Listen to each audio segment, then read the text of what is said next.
Alors dans cet épisode, je vais vous parler d'une startup que je suis en train de construire de zéro. Je vais vous parler de toutes les étapes par lesquelles je suis déjà passé, les étapes sur lesquelles nous sommes actuellement et les prochaines qui arrivent.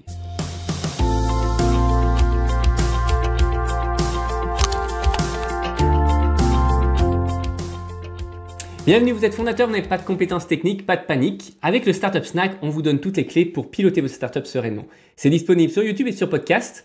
Je m'appelle Amaury, je suis le fondateur donc de MyCTOFriend et depuis 2013, j'ai accompagné des centaines de startups en tant que CTO. Alors, vous avez peut-être noté ou relevé, je ne suis pas simplement quelqu'un qui partage sa connaissance, mais je suis aussi quelqu'un qui l'applique. Et en l'occurrence, depuis 2 ans, je travaille sur un projet qui est parti d'une simple idée finalement, c'est que je produis des vidéos et c'est plutôt ennuyeux de tout voir, les éditer, de les ouvrir dans iMovie ou peu importe le logiciel qu'on utilise, couper, etc. Alors qu'en fait, on peut le faire de manière automatique.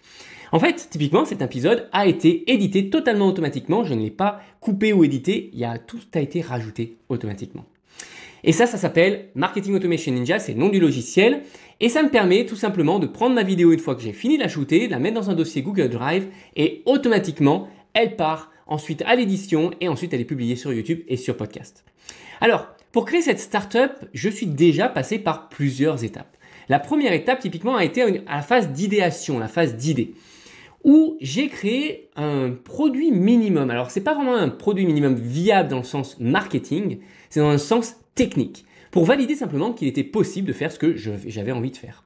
C'était un simple script pour éditer mes vidéos. Je l'ai utilisé une fois que je l'ai créé, donc il y a à peu près 2 ans, pendant des mois et des mois de manière extrêmement intensive. Et c'était pas forcément pour le vendre au début, c'était juste parce que j'avais besoin d'éditer mes vidéos à vitesse grand V.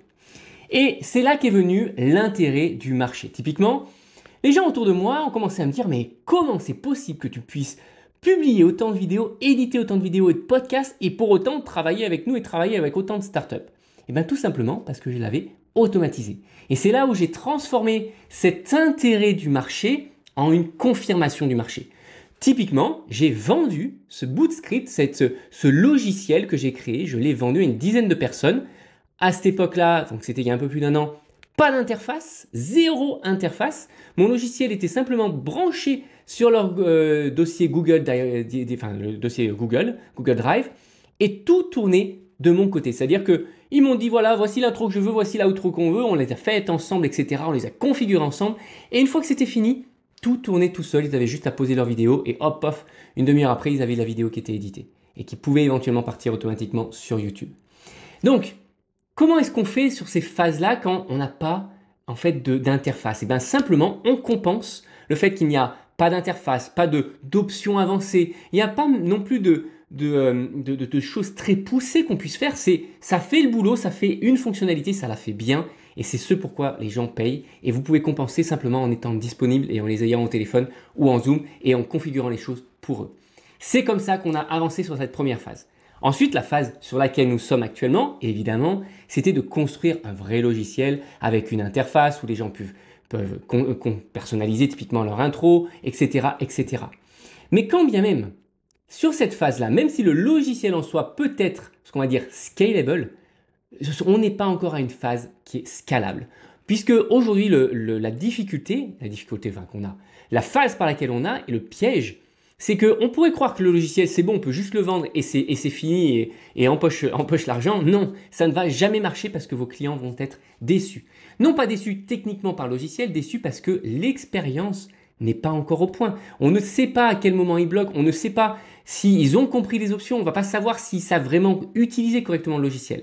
Et donc, pour compenser ça, la meilleure solution, c'est ce qu'on va appeler le coaching d'une manière générale ou du consulting.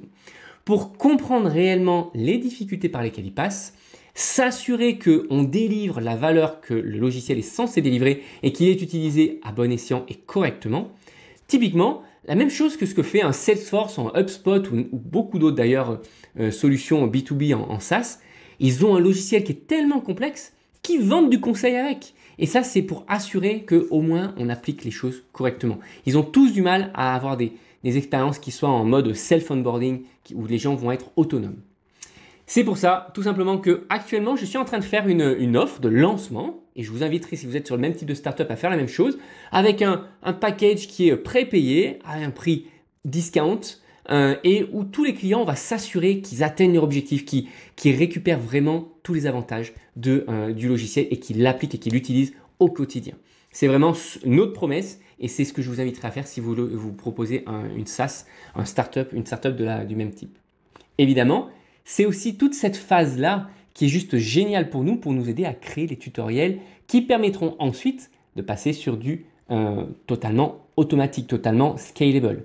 On est en train donc de préparer toutes les questions, collecter toutes ces questions-là et créer plein de tutoriels pour créer cette super expérience qui permettra d'être à la phase de croissance. Et ça sera typiquement là où on sera, si tout va bien, dans quelques mois, où ça sera de plus en plus automatique. Et évidemment, ça ne sera pas du jour au lendemain et progressivement, on vendra de plus en plus d'onboarding automatique où les gens pourront apprendre par eux-mêmes. Voilà. Et évidemment, ça sera après des heures et des heures de coaching et d'avoir collecté toute cette expérience. Maintenant, si vous êtes intéressé de me voir vraiment en action et que vous voulez voir comment typiquement j'édite mes vidéos et mes épisodes de podcast, eh bien regardez le lien directement en description. Vous allez pouvoir regarder tout ça et comment aussi je propose cette offre de lancement, comment le package est fait, etc. C'est aussi tout aussi intéressant d'un point de vue technique que d'un point de vue commercial.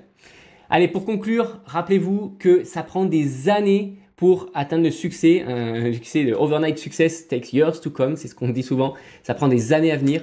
Avoir un produit n'est qu'une première étape.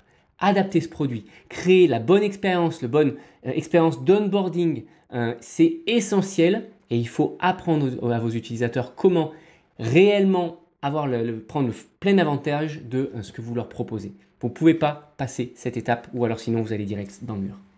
Voilà, j'espère que vous avez apprécié ce contenu. Likez et abonnez-vous si ce n'est pas déjà fait. Et pour recevoir chaque semaine de nouveaux astuces sur comment monter et scaler sa startup, n'hésitez pas à aussi nous souscrire sur notre site web. Et si vous avez des questions, mettez-nous un petit message sur YouTube ou sur Instagram. Voilà, à très vite. Bye.